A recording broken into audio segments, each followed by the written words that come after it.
आज का टॉपिक है local self government in India, Panchayati Raj institutions and municipalities, GS paper 2। ये basically Gandhian principal पे based है। एंशियंट इंडिया में भी होते थे, ठीक है। पंचायत किंग्स उनको काफ़ी पावर देते थे, हालांकि ऑब्वियसली किंग के नीचे ही होते थे।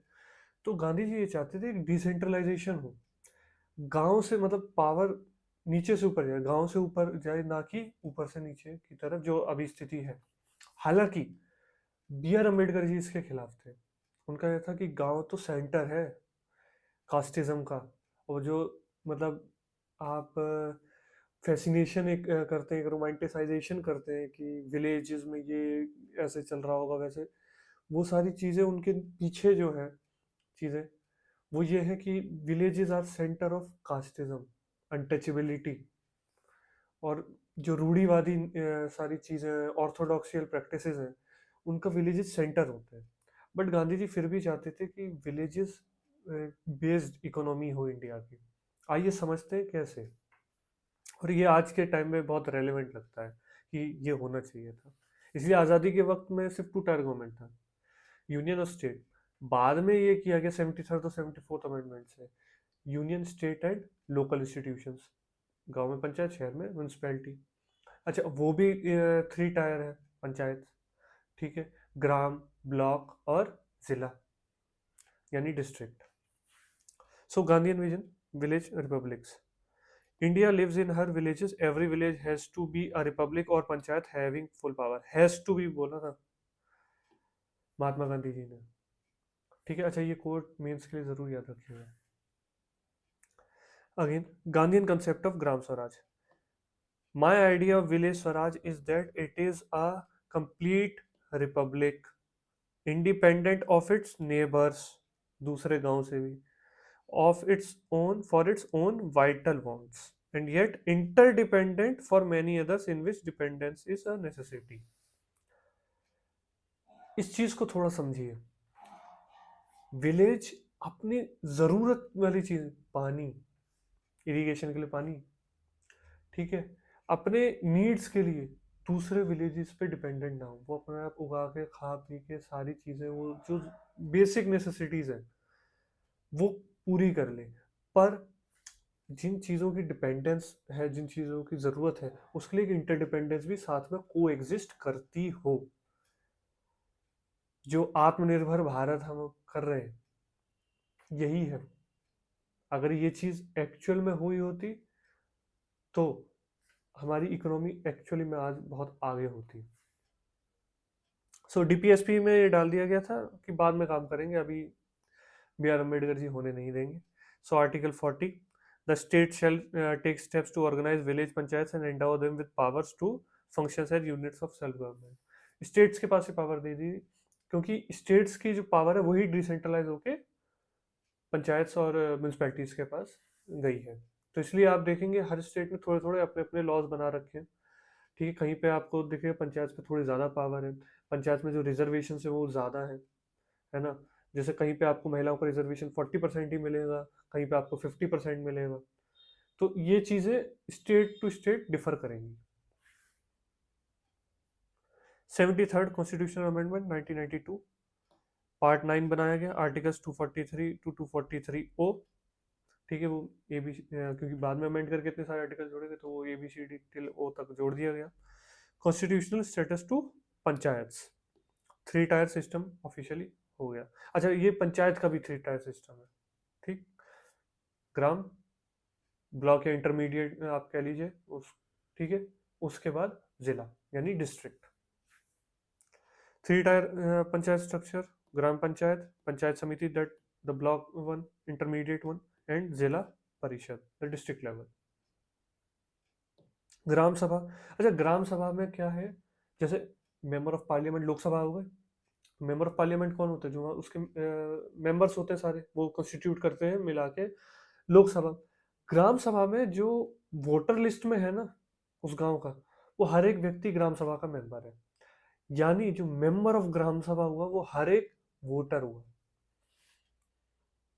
ये पावर है, ऑल दो ग्राउंड एग्जीक्यूशन इसका अलग चीज है, but this is the power that they hold. So body of all voters, ताकि सोशल ऑडिटिंग हो सके। ठीक, ऑडिट सोशल बेसिस पे हो, not financial audit. Audit social basis पे कि यार इतनी यहाँ पे जरूरत थी, इतना ये काम हुआ कि नहीं हुआ, ये सोशल अप्रूवमेंट हुआ कि नहीं हुआ।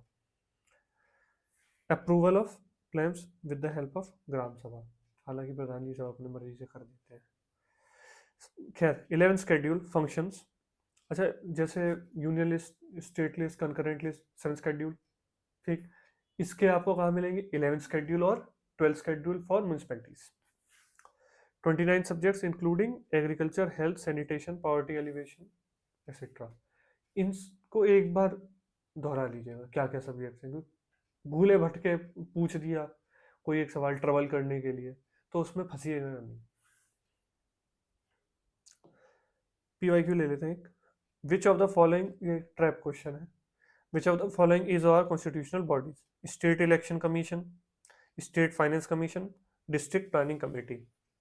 अच्छा, इन तीनों को मैं यही एक्सप्लेन कर देता हूँ। पंचायत, जैसे मैंने बताया, स्टेट्स के पास वो पावर दी गई है कि पंचायत को वो डिसेंट्रलाइज करके वो पावर दें।